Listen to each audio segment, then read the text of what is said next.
2022 का चुनाव विधानसभा का चुनाव होगा और धर्मशाला की कार्य समिति में पार्टी ने पंचायती राज संस्थाओं में जो भारी बहुमत पार्टी को मिला है, उसके बाद नया नारा दिया है ग्राम सभा से विधानसभा, अर्थात पंचायती राज संस्थाओं के चुनाव हमने जिस भारी बहुमत के साथ जीते हैं, हमारा प्रयास रहेगा कि उससे भी ज़्यादा बहुमत के साथ विधानसभा की सीटें जीते और फिर से मिशन रिपीट की जो बात कही जा रही है 2022 की, उस लक्ष्य को हम प्राप्त करें, फिर सरकार भारतीय जनता पार्टी की बने। धूमल जी, 2022 का जो चुनाव है मिशन रिपीट, वो किसके नेतृत्व में लड़ा जाएगा? मोदी जी का नेतृत्व सारे देश में होता है। हिमाचल में भी जो पार्टी तय करेगी। लोग बोल रहे हैं कि जो वर्तमान मुख्यमंत्री उनकी पकड़ नहीं है, उसके ऊपर क्या कहेंगे कि जो सरकारी तंत्र उसके ऊपर पकड़ कमजोर है थोड़ी उनकी? मैं इससे सहमत नहीं हूँ। मैं समझता हूँ मुख्यमंत्री अच्छा काम कर रहे हैं और जहाँ पकड़ की आवश्यकता है वहाँ उनकी पकड़ भी बिल्कुल ठीक है। तो विरोधी सरकार दुष्प्रचार करते रहते हैं। सर, कार्य समिति की बैठक के बाद आपकी सक्रियता से आपके समर्थकों में काफ़ी जोश है और जिस तरीके से आप चुनाव के लिए डटे हैं मिशन रिपीट के लिए, इसके लिए अब आपके नेतृत्व, जैसे कि आपने कहा कि नेतृत्व जो है केंद्रीय नेतृत्व तय करेगा कि कौन किस भूमिका में रहेगा, तो अब तक का जो कार्यकाल मुख्यमंत्री का रहा है भाजपा की सरकार, तो उसको कैसे आंकते हैं आप? देखिए, पहले कोरोना का कारण एक साल राजनीतिक गतिविधियां बंद थी। वर्चुअल रैलीज हुआ करती थी, हमारी मीटिंग्स हुआ करती थी। धर्मशाला में पहली बार नॉर्मल सामान्य तौर पर जैसे बैठक होती है बैठक हुई।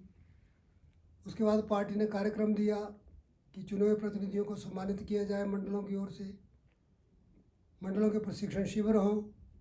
तो मैं ही नहीं, सभी कार्यकर्ता इसमें सक्रिय हुए हैं और मुख्यमंत्री का काम शानदार रहा है। क्या क्या उपलब्धियां मानते हैं सर इसमें आप, जो वर्तमान मुख्यमंत्री उनकी, वर्तमान सरकार की बहुत बड़ी पुस्तिका छिपी हुई है। समाज के प्रत्येक वर्ग को राहत देने का उन्होंने प्रयास किया है। सबसे बड़ी समस्या तो एक साल में कोरोना की ही थी। उसमें केंद्रीय नेतृत्व मोदी जी के नेतृत्व में भी और प्रदेश के मुख्यमंत्री के नेतृत्व में काम हुआ है और काफ़ी हद तक हम लोगों को सेवा देने में सफल रहे हैं। सर, राम मंदिर बन रहा है अभी, उसके लिए लोगों ने खुल के दान दिया, इसके ऊपर क्या कहेंगे आप कि ये एक संकेत है उन लोगों के लिए जो राम मंदिर का विरोध करते थे कि राम में कितनी आस्था है इस देश के लोगों की। 1100 करोड़ मांग रहे थे, 2100 करोड़ से ज़्यादा हो गया है और बढ़ता जा रहा है। भगवान राम इसीलिए हमारे आदर्श हैं।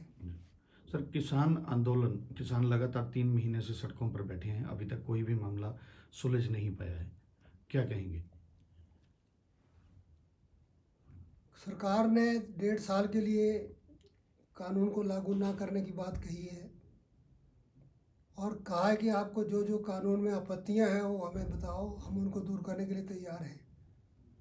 मुझे आशा है कि किसी न किसी समय बात होने वाली है।